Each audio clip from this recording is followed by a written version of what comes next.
What is Corruption Watch's thoughts or initial reactions to this sort of extensive call being made by whistleblowers, calling for an overhaul, for instance, of the Protected Disclosures Act, the establishment of this anti-corruption agency with an office of the whistleblower installed inside? Yeah, thank you. No, I think Corruption Watch is highly encouraged, both by the depth and breadth of the recommendations coming out of this first report of the Zondo Commission. And in terms of the support of the whistleblowers group for these types of recommendations, we would wholeheartedly align ourselves with those types of sentiment. I think the argument that we've been making for a long time at Corruption Watch is that we've known for a while that we're dealing with a massive, almost endemic type of corruption challenge. Yet at least for the period of state capture and even since then, we haven't had a commensurate institutional response. So, in this moment, we've seen efforts to recapacitate the MPA, to revive the work of the Hawks. But we know that those agencies were badly affected by the era of state capture. And, we had the establishment of the Independent Directorate. But even the establishment of the Independent Directorate, comes across as something which is temporary and ad hoc and not, sufficiently institutionalized, by way of constitutional amendment or by way of legislation in terms of giving South Africa the actual tools that it requires to fight corruption. So this idea of the establishment of an independent anti-corruption commission has been with us for well over 10 years. I mean, this was a finding in the judgment of the Constitutional Court in the case of Glenister 2, when there were challenges around the dissolution of the Scorpions. And in that judgment, the Constitutional Court looked at what was required in terms of the Bill of Rights and what was required in terms of South Africa's obligations as a signatory to the UN Convention Against Corruption. And what it talks about is the need to reestablish something like the Scorpions, but something that's even broader than that, something that's operationally independent, specialized, with adequate resources and adequate powers to investigate and prosecute corruption. And then I think linked to that very closely would then be, if you created a new agency like this, would be a place where whistleblowers could go and ensure that their information is received, that they receive the adequate support and protection, and then if we go the full length, possibly receive compensation for the information that they've given that leads to civil recoveries. At the moment, whistleblowers are really at a loss when it comes to where to go, and we know that the current culture around whistleblower protection sees whistleblowers continually victimized and harassed, and it becomes a very dangerous business for whistleblowers to come forward. Now, Karam, you've mentioned that key to the establishment of such an agency with something like an office of the whistleblower, key to that would be the need for independence and impartiality. And I'm wondering, given the fact that we already have so many independent institutions, such as the NPA, for instance, the Hawks, that over the years have been eroded by this endemic problem we have of corruption, I wonder if we have the capacity to, establish such an agency right now in the current landscape. I think it's almost got to the point where it's an imperative. So I worry that at this stage in our democracy that we haven't been overcome by a kind of defeatism, that we've had challenges establishing a strong, independent institutions of democracy, and therefore we kind of put our hands up and say this is too difficult for us to do. I don't think we can go forward with that kind of approach. I think obviously it requires political will. It's not going to be something which is easy. By no means would the establishment of an agency like this be a silver bullet and in and of itself solve our corruption challenges.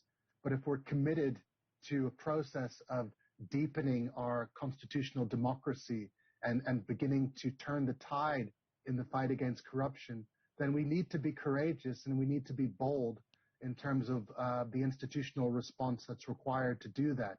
So nobody's saying that it's going to be easy, but I would like to think that, particularly given the extensive work of the Zondo Commission and given a thorough review of these recommendations coming out now, that we would want to try to build a system which would protect us from the possibility of state capture happening again. So really creating something where we really address in a systemic and institutional way the corruption vulnerabilities that we face. And the only way that we're going to do that is by pursuing these big ideas. Now, there were other demands made by the Whistleblowers for Change organization, including those for compensation, for instance, and even legal protection. Take us through how and when whistleblowers would be in need of reparations and or even legal protection. Look, whistleblowers find themselves really, really on the back foot. They've got legal challenges, they've got psychosocial challenges, they have financial challenges. They often find themselves out of jobs. They find themselves in a situation where it's difficult to get reemployed. You just need to look at Themba Maseko's book about the experiences he felt. So, in other jurisdictions around the world, they've looked at this issue, and what they've said is that where a whistleblower comes forth, then the agency would then provide them with the sufficient protections, provide them with legal representation where appropriate. And if the information coming from whistleblowers leads to civil recoveries, then in some cases they would then have access to a percentage of those rewards, either through a civil litigation or through an award that's made by the anti-corruption agency. This is a system which we see in place in far-flung jurisdictions like South Korea, but it's also a system which has been in place in the U.S.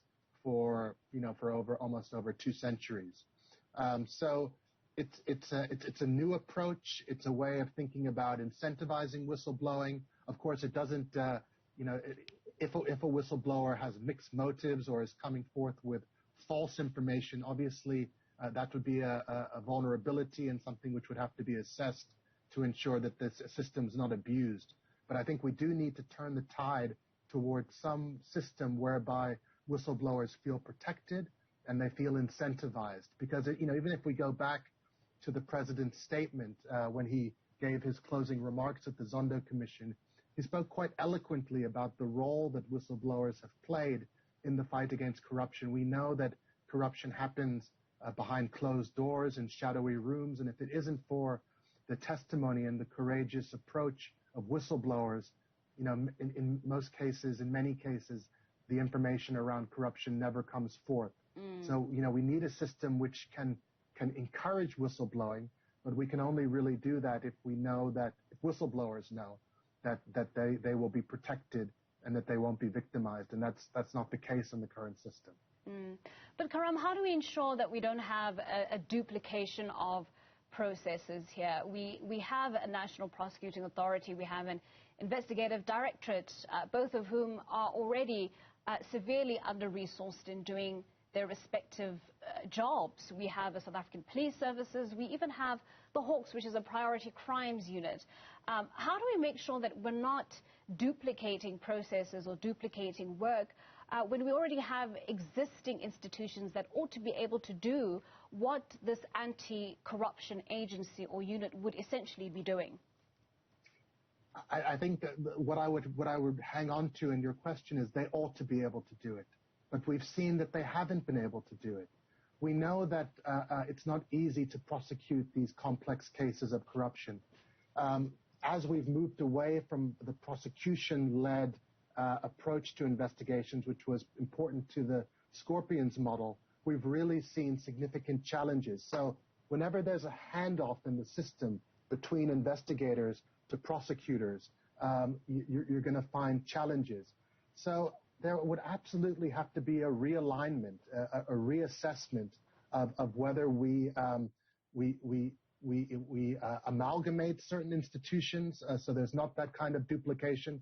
So one can imagine that the core of the new anti-corruption agency might very well be made up from existing institutions like the Financial Intelligence Center, institutions like the Special Investigating Unit, and to a certain extent the NPA. And I think, this would have to possibly entail a review around, the principle that the NPA is the only body that can do prosecutions. If corruption prosecutions were taken out of the remit of the NPA and put into the context of the Independent Anti-Corruption Agency, right, I think those prosecutions would have a lot more focus and they would have a potential for much greater success.